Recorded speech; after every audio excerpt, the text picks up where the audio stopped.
अस्सलाम वालेकुम। आज का जो हमारा लेक्चर है वो है ग्राफिक प्रेजेंटेशन ऑफ डाटा। ठीक है, इसके कुछ जो हैं एडवांटेज हैं और कुछ डिसएडवांटेज हैं, वो हम पढ़ते हैं कि वो क्या हैं।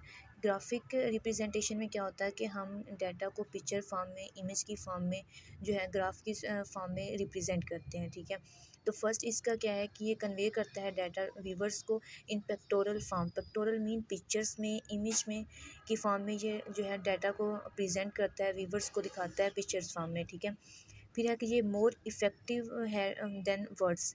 ठीक है, जो पिक्चर्स होती हैं वो मोर अट्रैक्टिव होती हैं देन जो हम थ्योरीज लिखते हैं उससे। ठीक है, वर्ड से मोर इफ़ेक्टिव होती हैं और जो हमारा माइंड है वो एक्टिव होके जो है पिक्स को देख एक्सेप्ट करता है। इट मीन्स कि वो पिक्चर्स पे ज़्यादा फोकस करता है। पिक्चर से हमें बात को ज़्यादा क्लियरली हम अंडरस्टैंडेबल कर पाते हैं। ठीक है, और ये शो करता है टेंडेंसी ऑफ द वेरिएबल्स को। ठीक है, ठीक है, डिजीज़ का प्रेवलेंस रेट जो हम ग्राफ में रिप्रेजेंट करते हैं वो सारी ग्राफिकल रिप्रेजेंटेशन है, इजी टू अंडरस्टैंडेबल होता है डाटा। ठीक है, अब इसके कुछ डिसएडवांटेज हैं, अब हम वो देख लेते हैं कि it does not show detail.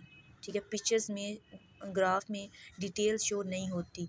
ठीक है, एक इसका ये है कि हमको फिर उसमें अंडरस्टैंड करने में थोड़ा उसको डिफ़िकल्ट होता है। ठीक है, लॉट ऑफ टाइम और टाइम बहुत कंज्यूम होता है जब हम ग्राफ को ड्रा करते हैं, उसको लेबल करते हैं। ठीक है, उसमें सारे में टाइम कंज्यूम होता है। ठीक है, और रिवील करता है अप्रोप्रिएट पोजीशन को। नेक्स्ट हम देख लेते हैं हमारे पास, अब हमारे पास है ग्राफिकल रिप्रेजेंटेशन ऑफ डाटा। ठीक है, ग्राफ में ग्राफ के अंदर डाटा को टू फॉर्म में रिप्रेजेंट करते हैं। एक तो क्वालिटेटिव डाटा को रिप्रेजेंट करते हैं और दूसरा क्वांटिटेटिव को। जो क्वालिटेटिव डाटा है वो अनग्रुप डाटा और जो क्वांटिटेटिव डाटा होता है वो ग्रुप डाटा होता है। ठीक है, अब जो क्वालिटेटिव में नेक्स्ट आ जाता है हमारे पास बार चार्ट, पाई चार्ट। ठीक है, और क्वांटिटेटिव में आता है हिस्टोग्राम, फ्रीक्वेंसी पॉलीगॉन और फ्रीक्वेंसी कर्व। ठीक है, बार चार्ट को आज हम डिटेल से देखेंगे। बार चार्ट क्या है? बार चार्ट में डाटा जो है वो बार के इस ज़रिए रिप्रेजेंट किया जाता है। उसमें वर्टिकल्स भी हो सकते हैं और हॉरिजेंटल बार्स भी हो सकते हैं। ठीक है, इसकी आगे थ्री टाइप्स हैं।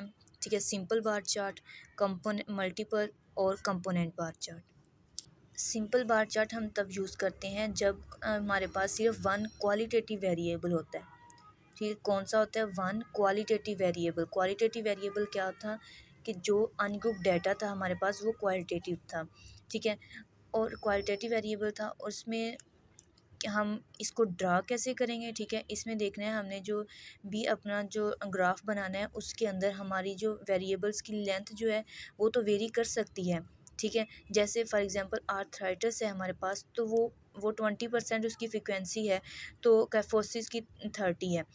तो उस मीन उसकी लेंथ वेरी कर सकती है लेकिन उसकी जो विड्थ है वो वेरी नहीं करनी चाहिए। ठीक है, वो सेम विड्थ हो, ये नहीं है कि कोई बहुत ही हमने जो है उसको उसकी चौड़ाई ज़्यादा कर दिया और बहुत कम कर दिया। नो, इसकी विड्थ मैग्नीट्यूड जो है वो हमने सेम रखना है। ठीक है, बट उसकी लेंथ जो है वो उसकी फ्रिक्वेंसी के अकॉर्डिंग वेरी कर सकती है। ठीक है, और इसको आल्सो सिंपल बार चार्ट को कॉलम चार्ट भी कहते हैं क्योंकि इसमें जस्ट कॉलम्स होते हैं। ठीक है, इस वजह से इसे जो है हम कॉलम चार्ट भी कहते हैं। ठीक है, इसमें क्या कैसे ड्रा हमने कैसे करना है कि एक लाइन हमारे पास हॉरिजेंटली होती है, दूसरी वर्टिकल होती है, दोनों परपेंडिकुलर होती हैं और दोनों, एक हॉरिजेंटल होगी और एक वर्टिकल होगी। ठीक है, जो हॉरिजेंटल लाइन है ना वो हमारे पास एक्स एक्सिस है। ठीक है, उस पे हमारे पास एक्स एक्सिस होता है हॉरिजेंटल पे, और वर्टिकल लाइन पे हमारे पास जो होता है वाई एक्सिस होता है वाई एक्सिस। जो एक्स एक्सिस है और हॉरिजेंटल लाइन है उस पे हम ड्रा करते हैं अपनी क्लासिफिकेशन को। ठीक है, क्लासिफिकेशन वेरिएबल जो भी है उसको हम एक्स एक्सिस पे ड्रा करेंगे। हमारे पास डिजीज़ थी, हमारे फॉर एग्जांपल हमने डिजीज़ ली थी आर्थराइटिस, ओस्टोपाइरोसिस और कैफोसिस। ठीक है, और इसकी जो फ्रीक्वेंसी है वो हमेशा जो है वो वाई एक्सिस पे हम ड्रा करते हैं। ठीक है, और बिल्कुल ऐसे ही आपने बनाना है। ठीक है, इसकी जो मैग्नीट्यूड है वो तीनों का आपने सेम रखना है। ठीक है, और जो जो लेंथ है वो तो अकॉर्डिंग टू फ्रीक्वेंसी जो है वो वेरी करती रहती है। मल्टीपल नाम से कुछ आइडिया हो रहा है कि हमने इस पे मल्टीपल जो है ग्राफ ड्रा करना है। ठीक है, मल्टीपल लाइंस होंगी हमारे पास, इसमें मल्टीपल जो है वो फ्रीक्वेंसीज होंगी। ठीक है, इसमें क्या है कि multiple bar chart compare as many set of data. ठीक है। किसी डाटा के अंदर हम जो मल्टीपल बार बना रहे हैं उसको कहते हैं मल्टीपल बार चार्ट, ठीक है।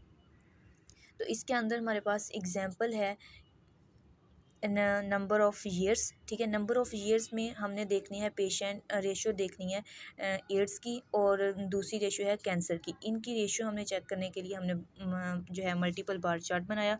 मल्टीपल बार चार्ट में वैसे ही हमने हॉरिजॉन्टल लाइन पे अपने हमारे पास रखना है जो है वाई एक्स एक्सिस, और वर्टिकल लाइन पे हमने रखनी है हमारे पास जो है फ्रीक्वेंसी, ठीक है। इसके और हॉरिजॉन्टल लाइन पे हमारी क्लासिफिकेशन होगी, ठीक है।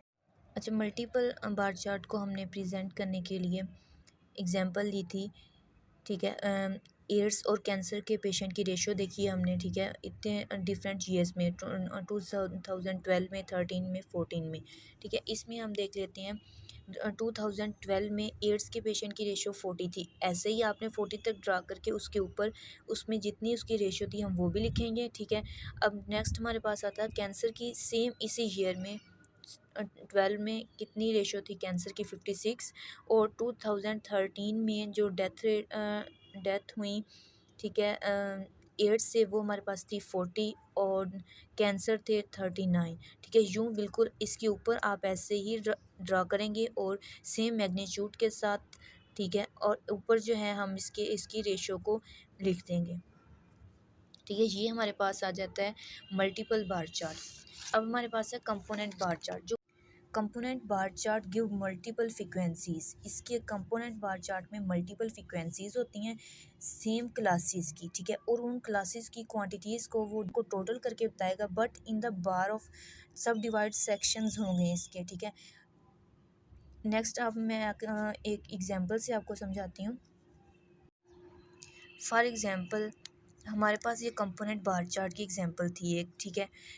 क्या है कि हमने टोटल नंबर ऑफ़ स्टूडेंट देखे इन ईयर्स। ईयर कौन से थे, 75 में, 1976 में, 1977 में, मेल स्टूडेंट और फीमेल स्टूडेंट, ठीक है। अब हमने इसका बनाना है कंपोनेंट बार चार्ट। इसमें मल्टीपल फ्रीक्वेंसी दी हुई कि ईयर सेम है, ठीक है। इसमें मेल की फ्रीक्वेंसी इतनी थी और फीमेल स्टूडेंट की फ्रीक्वेंसी इतनी थी, ठीक है। अब इसमें हम क्या करेंगे कि वैसे ही एक्स एक्सिस पे हमने अपनी क्लासिफिकेशन ऑफ ईयर लिखेंगे, ठीक है, और वाई एक्सिस पे हमारे पास होगी नंबर ऑफ़ फ्रीक्वेंसीज़ जितनी उन्होंने दी होंगी, ठीक है। उसके अकॉर्डिंग हमने बार चार्ट में फ्रीक्वेंसीज़ वाई एक्सिस पे बनाते हुए आपने ये देख लेना है कि हमारी जो लास्ट फ्रीक्वेंसी जो लार्जेस्ट है वो कितनी है, ठीक है। फिर इसमें एक और चीज़ आती है कि कंपोनेंट बार चार्ट में जब हम पहला कंपोनेंट की फ्रीक्वेंसी जो है वो ड्रा कर लेते हैं, तो हम नेक्स्ट जो उसके दूसरे कंपोनेंट की फ्रीक्वेंसी होती है वो हम उसमें प्लस करके फिर ड्रा करते हैं, ठीक है। तो उसके अकॉर्डिंग आपने देख लेना कि फ्रीक्वेंसी हमारी कहाँ तक लाई कर सकती है, ठीक है। मैंने 700 रखी है, ठीक। आप इससे अबव भी ले सकते हैं, थोड़ा सा नीचे भी ले सकते हैं इस चीज़ को कैलकुलेट करके, ठीक है। तो 1975 में जो मेल पेशेंट थे वो 195 थे। इतना हमने बॉक्स बना लिया 195 तक। इसमें एक और काम करेंगे कि जो जैसे हम कंपोनेंट ड्रा करेंगे ना यहाँ पर, उसी कलर से हमने ये भी शो करना है कि ये मेल थे, ठीक है। और जिस कलर से हमने वहाँ पे ड्रा किया है फीमेल कंपोनेंट, तो हम उसको, अगर हमने ये खाली रखा है तो हम इसको बिल्कुल ब्लैक रहने देंगे। अगर ब्लैक नहीं है तो हमने इसको भी ऐसे अंदर कलरिंग की है तो हम उसको बिल्कुल सेम वैसे ही लिख के फ़ीमेल, ताकि उसे पता हो कि ये वाली फ़ीमेल के लिए हमने बनाया और ये वाला मेल के लिए। चेक करने में एक तो उसे आसानी होगी, दूसरा है आपके मार्क्स नहीं कटेंगे, ठीक है। और नेक्स्ट हमारे पास इसके पास हमारे फीमेल स्टूडेंट कितनी है, 166। 166 को जब हम इसमें प्लस करते हैं तो वो हमारे पास आता है समथिंग 475 तक आता है। तो इसमें हम इसको फिर इधर प्लस करके फिर हमने इस सेशन को ड्रा करना है। आज का लेक्चर हमारा यहीं तक, ठीक है। अब हम समराइज़ कर लेते हैं हमने क्या क्या पढ़ा। हमने ग्राफिकल रिप्रेजेंटेशन ऑफ डाटा को आज देखा है, उसके एडवांटेज डिसएडवांटेज, ठीक है, और उसको रिप्रेजेंट कैसे करना है, ठीक। उसमें हमने टाइप्स पढ़ी, bar chart, pie chart, histogram, frequency polygons और फ्रीक्वेंसी कर्व। आगे हमने बार चार्ट देखा, ठीक है, जिसमें हम वर्टिकल और हॉरिजॉन्टल जो है ड्रा करते हैं, रिप्रेजेंट करते हैं डाटा को। उसमें हमने देखा सिंपल बार चार्ट, मल्टीपल और कंपोनेंट। करते हैं जब हमारे पास डाटा सिर्फ वन वेरिएबल जो होता है वो क्वालिटेटिव होता है, ठीक है। और इसको इसको में जो है इसको कॉलम चार्ट भी कहा जाता है, ठीक है।